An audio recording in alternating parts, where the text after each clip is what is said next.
Histoire, le monde des années 50 aux années 70. En 1955, la conférence de Bandung est l'acte de naissance du tiers-monde. Est-ce la conférence? A. Du non-alignement. B. De l'anticolonialisme. C. De tous les pays sous-développés.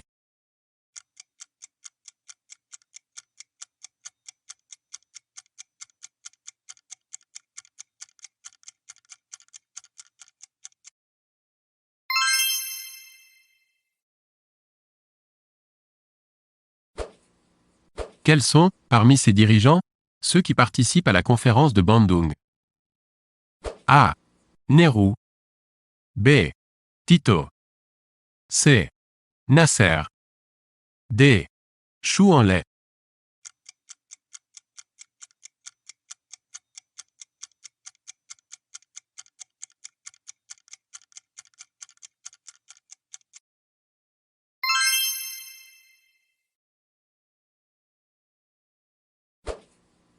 Bandung a eu un grand impact sur la décolonisation.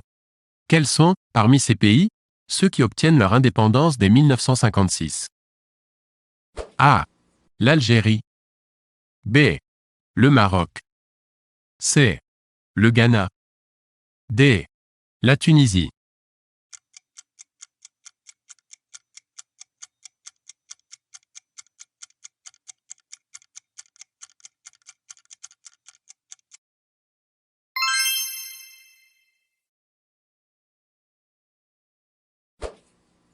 La crise de Suez en 1956 est internationale parce qu'elle a plusieurs implications. Lesquelles? A. Dans la guerre d'Algérie. B. Dans le deuxième conflit israélo-arabe. C. Dans la question de l'indépendance. D. Dans la coexistence pacifique.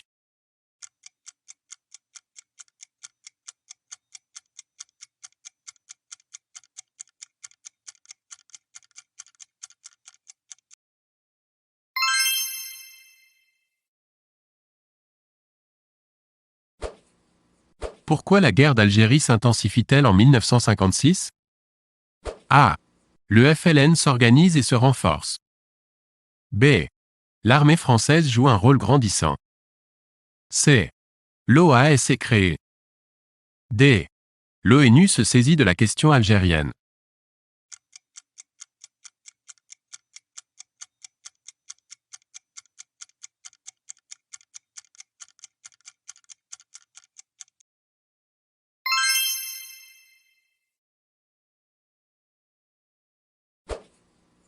Quel est, parmi ces cadres institutionnels, celui que la France propose à ses colonies en 1956? A. L'Union française. B. La loi cadre des fers. C. La communauté.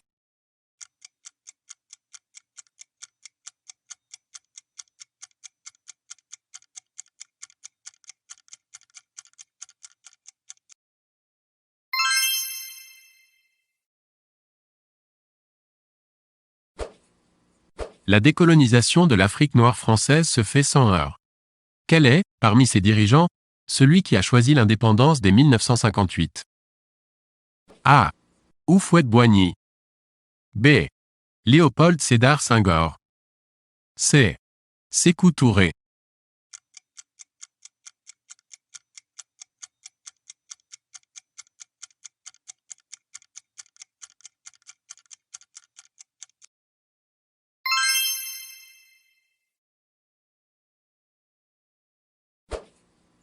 En général, toute l'Afrique noire s'émancipe pacifiquement à partir de 1960.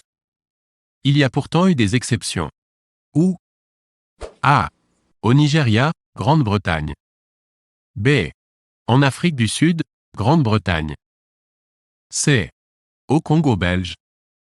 D. Au Kenya, Grande-Bretagne.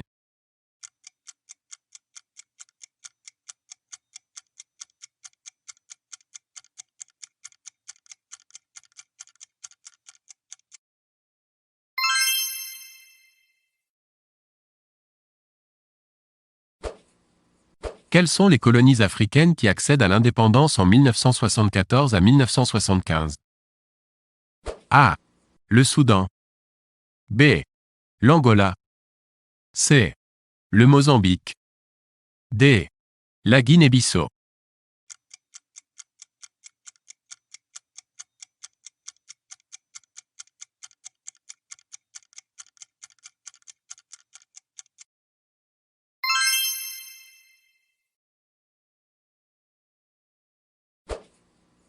D'autres décolonisations eurent lieu en Afrique noire après 1975. Dans quel pays parmi ceux-ci? A. Le Zimbabwe. B. L'Ouganda. C. La Namibie.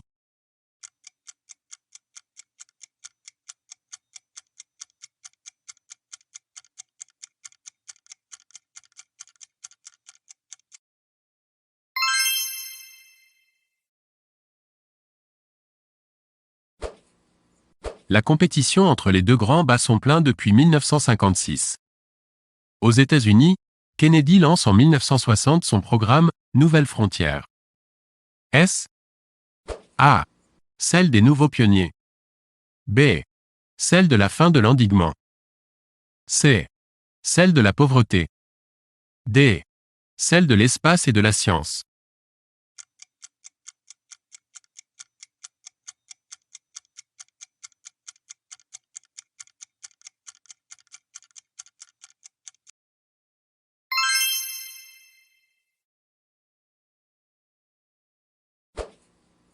Le retentissement du 20e congrès du PCUS est grand dans le bloc de l'Est, qui tente une déstalinisation. Où, en 1956? A. En Tchécoslovaquie. B. En Hongrie. C. En Pologne.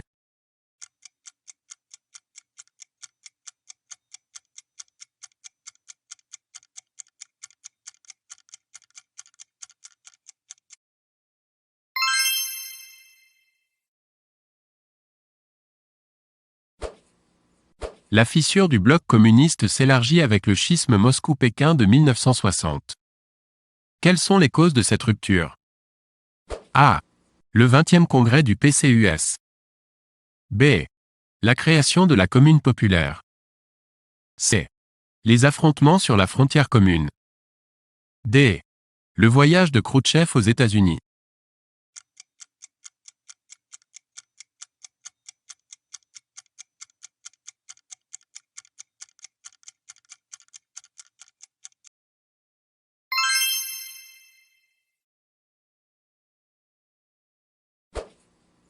Quelles sont les dernières secousses de la coexistence pacifique? A. La guerre des 6 jours. B. Le mur de Berlin. C. La crise des fusées cubaines.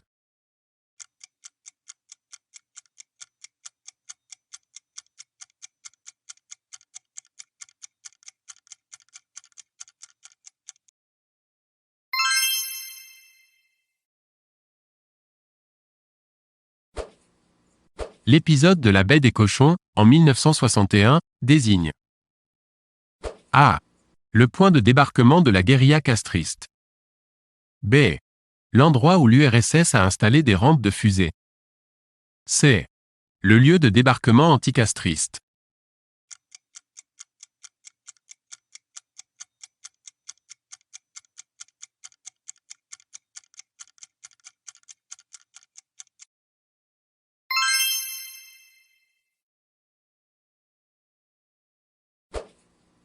La crise des fusées cubaines débouche sur l'instauration de la détente, reposant sur l'équilibre de la terreur. Quels sont les premiers accords de contrôle de l'armement? A. L'interdiction des essais nucléaires autres que souterrains. B. L'interdiction de la course aux armements. C. La non-prolifération des armes nucléaires. D. L'interdiction des conflits périphériques.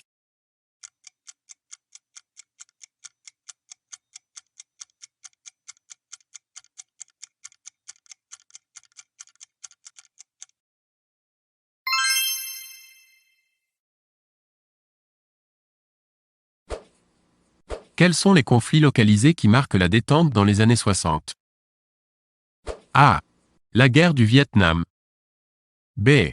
La guerre des 6 jours. C. Le coup d'État au Chili.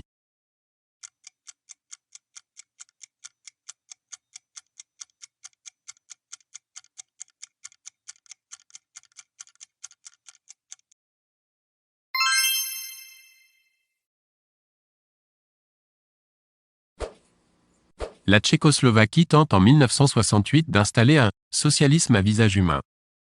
Quel est le leader de ce printemps de Prague? A. Jan Palach. B. Dubček. C. Novotný. D. Husak.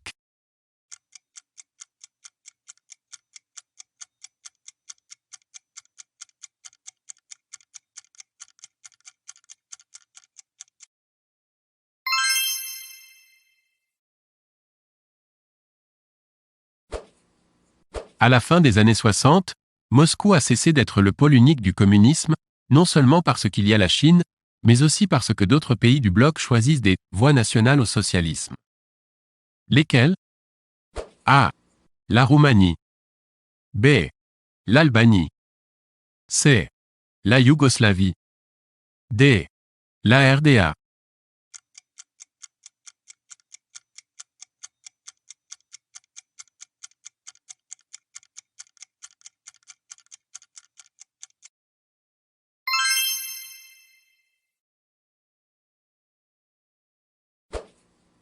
En quoi, dans les années 60, De Gaulle affiche-t-il une volonté d'indépendance à l'égard des deux blocs, et surtout vis-à-vis des États-Unis? A. En critiquant la guerre du Vietnam. B. En prenant des dispositions militaires. C. En reconnaissant la Chine populaire. D. En critiquant l'hégémonie du dollar.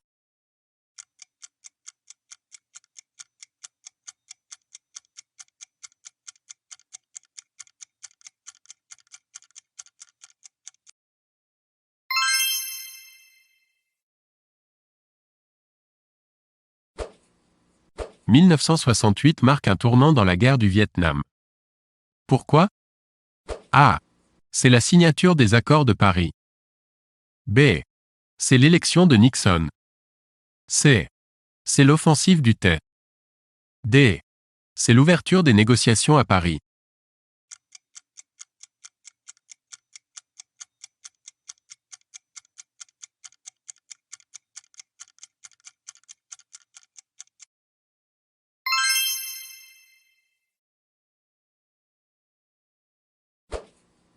Comment se concrétise l'Ostpolitik ou politique d'ouverture à l'Est, entamée par Willy Brandt, nouveau chancelier allemand en 1969? A. Par la reconnaissance de la frontière Oder-Neisse. B. Par l'engagement de l'URSS à ouvrir l'accès entre Berlin et la RFA. C. Par la signature des accords d'Helsinki. D. Par la reconnaissance des deux Allemagnes.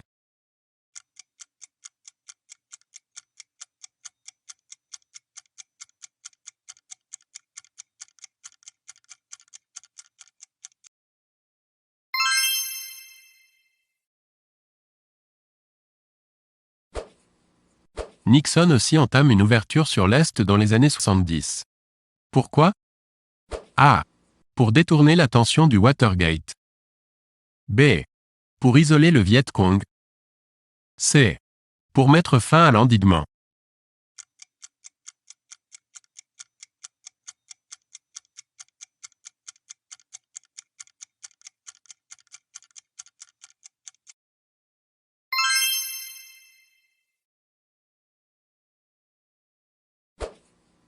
Quels sont, parmi ces événements, ceux qui ont eu lieu en 1973? A. L'entrée des deux Allemagnes à l'ONU. B. La guerre du Kippour. C. Le prix Nobel de la paix attribué à Kissinger et les Ductaux. D. L'avènement de Pinochet au Chili.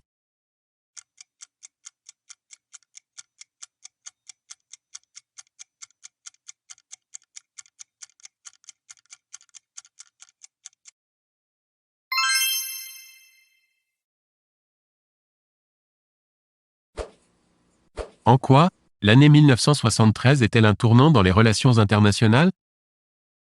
A. C'est l'apogée de la détente. B. C'est la dégradation des relations internationales. C. C'est la fin de la guerre froide.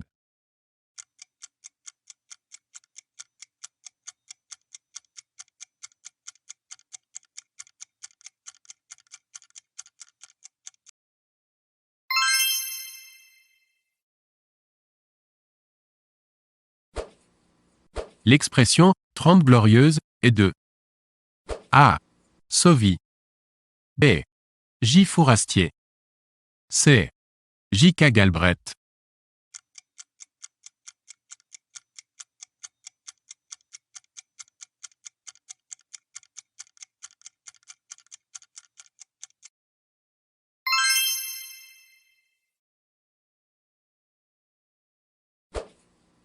Parmi ces facteurs, quels sont ceux qui ont permis la croissance exceptionnelle des années 50, 60 et 70? A. Le nouvel ordre économique de l'après-guerre. B. L'expansion démographique. C. Un fort investissement. D. Les politiques keynésiennes.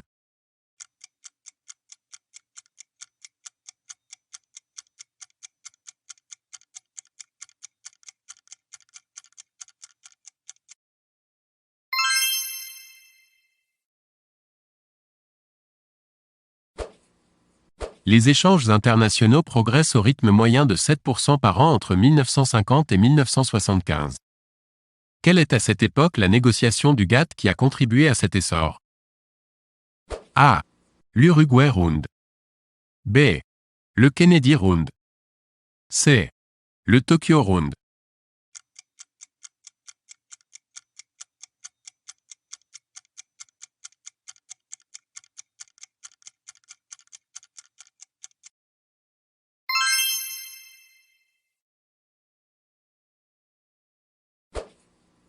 Pendant cette période de croissance, le taux moyen annuel du PNB a triplé par rapport au début du XXe siècle. Quel était-il? A. De 6%. B. De 10%. C. De 7%. D. De 3%.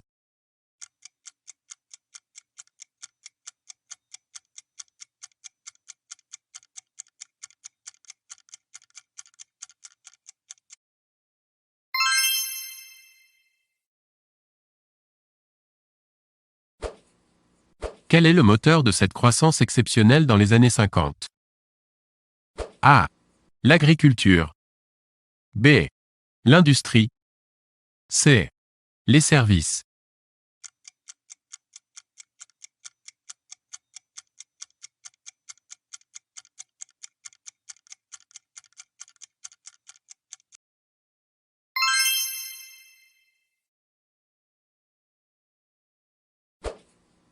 Parmi ces secteurs industriels, quels sont ceux qui connaissent le plus grand essor? A. Le nucléaire. B. La sidérurgie. C. Les hydrocarbures. D. Les biens de consommation.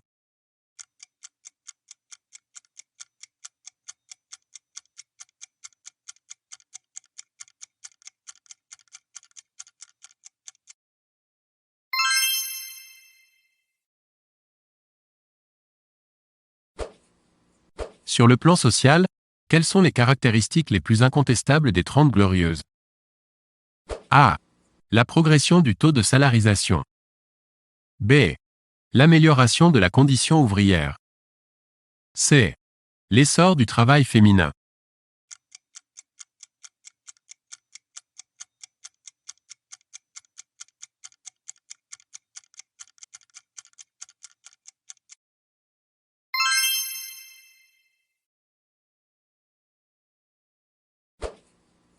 Quelles sont les limites de cette croissance des 30 glorieuses à la fin des années 60? A.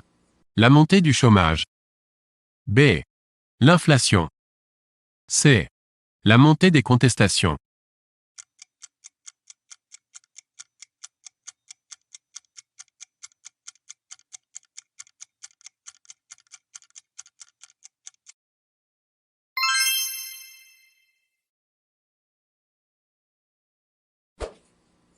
Quelles sont, parmi ces causes, celles qui ont alimenté les contestations de 1968?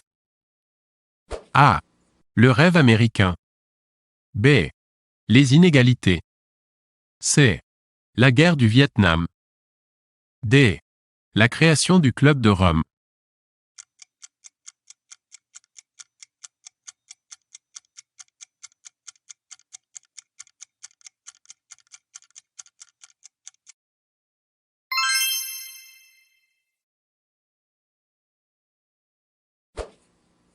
Quels sont, parmi ces présidents américains, ceux qui bénéficient des plus belles années des 30 glorieuses? A. Johnson. B. Eisenhower. C. Nixon. D. Kennedy.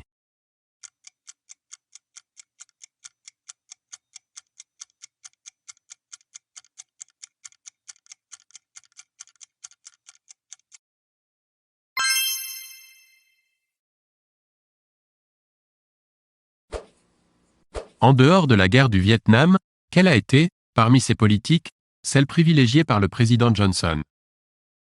A. La lutte antiségrégationniste. B. Priorité à la défense des droits de l'homme. C. Lutter contre l'inflation.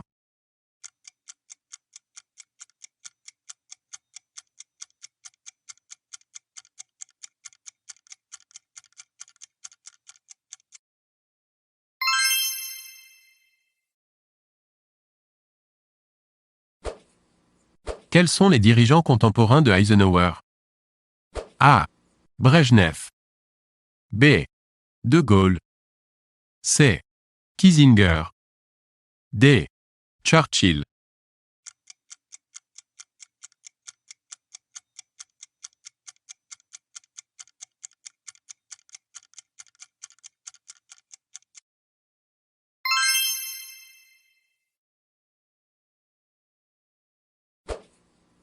Malgré la prospérité des 30 glorieuses, les États-Unis voient naître les premières contestations.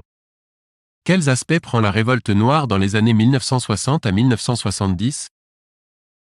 A. La lutte contre la ségrégation scolaire. B. La montée des mouvements séparatistes. C. L'assassinat de Martin Luther King.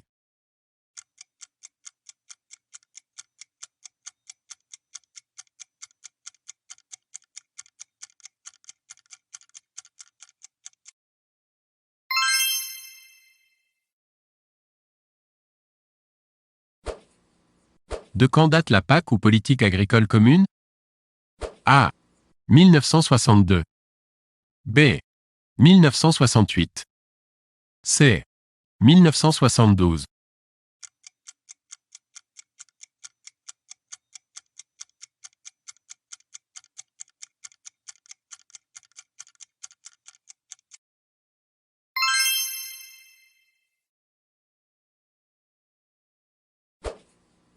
Quelles sont, parmi ces raisons, celles qui expliquent le miracle allemand des années 50?